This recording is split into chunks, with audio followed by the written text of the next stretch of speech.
these agencies have been harvesting the confidential information of the Supreme Court Chief Justice Roberts, other Chief Justices, 156 judges, Donald Trump himself, and yours truly back in 2007.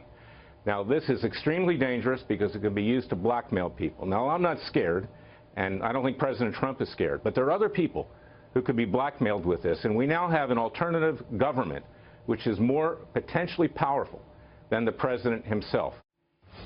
Freedom Watch founder Larry Klayman warned us about what's coming up on this show. The House Intelligence Chairman now saying President Trump and his team members had their personal communications monitored, intercepted, and disseminated. What I've read seems to me to be some level of surveillance activity, perhaps legal, but I don't know that it's right, and I don't know that the American people would be comfortable with what I've read, but let us get all the reports. The president was correct in what he tweeted? It is possible. So the man who won the lawsuit against the NSA for its mass data collection and its surveillance practices, he's Larry Klayman. Larry, you warned about this way before what Devin Nunes disclosed. What do you think now? I did, Liz. I mean, this was entirely predictable, foreseeable. And I agree with Chairman Nunes what he said, except for one point. It's not legal. It's unconstitutional. Judge Leon ruled that in our lawsuits that we brought back in 2013. But there's much more here. He's just talked about the tip of the iceberg. There's a heck of a lot there, and we have offered. I sent a letter on the 21st of March. This was before Chairman Nunes came out yesterday and described what he has. And we urged him and his committee to bring forward Dennis Montgomery, a former NSA CIA contractor who has information about this illegal surveillance. 47 hard drives, 600 million plus pages of information. He testified in front of the FBI in an interview that he gave under oath for 3 hours in a secure room in Washington, D.C.'s FBI field headquarters. Nunes needs to get that information for the committee, and I also asked the White House to bring in Montgomery in a secure room with people that have security clearances and listen to him, because this is the biggest scandal in American history. We can't have an Orwellian state, as Judge Leon put it, where we have this sword of Damocles, this big brother over the lives of all of us here, because we can't do business. We can't function as a republic under these circumstances. Yeah, we know that the FBI has been saying some probing this alleged Trump-Russia collusion, that Clapper said there's no proof of it.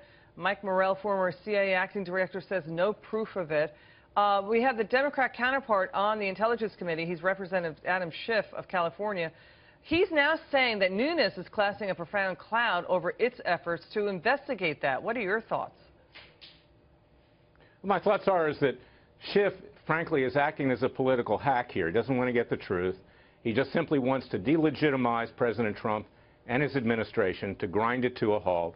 But if he was really interested in the truth and he was really a bona fide member of this Intelligence Committee, he'd want to hear Dennis Montgomery. So we're prepared to bring Dennis in, and they can listen to him in a secure room with security clearances, check out what he has to say. The FBI has all of this material, and I was very disheartened by listening to FBI Director Comey on Monday at the hearing. He was not truthful with that committee. Under oath, he was not truthful because he has all of this stuff in his files, and he could certainly verify what Montgomery has been telling them. Oh, I see. Okay. So, Larry, here's the thing. Nunes says U.S. intelligence collected information on members of President Trump and his team, widely disseminated. We know Loretta Lynch signed off on that. Here's the issue. The media keeps focusing on President Trump's Obama wiretap tweet. They're very upset about that, you know, that he was reckless. But there is a broader story here about surveillance, and whether or not the Obama administration or anybody in the administration used the cover of Russia to do spying on Trump and his team about other issues, right? Well, right. And, you know, to vilify President Trump for using the generic term wiretap, I use that too, because that's what the American people can understand. But wiretaps are not done anymore. It's all done through electronic surveillance. So that was just a way to broadly explain to the American people what's been happening.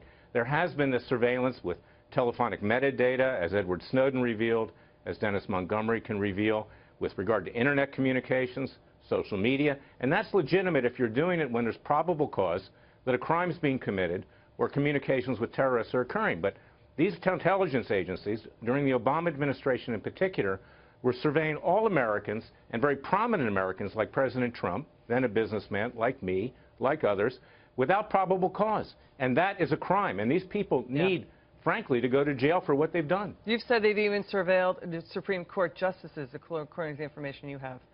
Yeah. Okay. Well, that's correct. And I'm not making any accusation, but this is very serious in terms of what needs to be investigated. Larry Klayman, always terrific to see you. Please come back soon.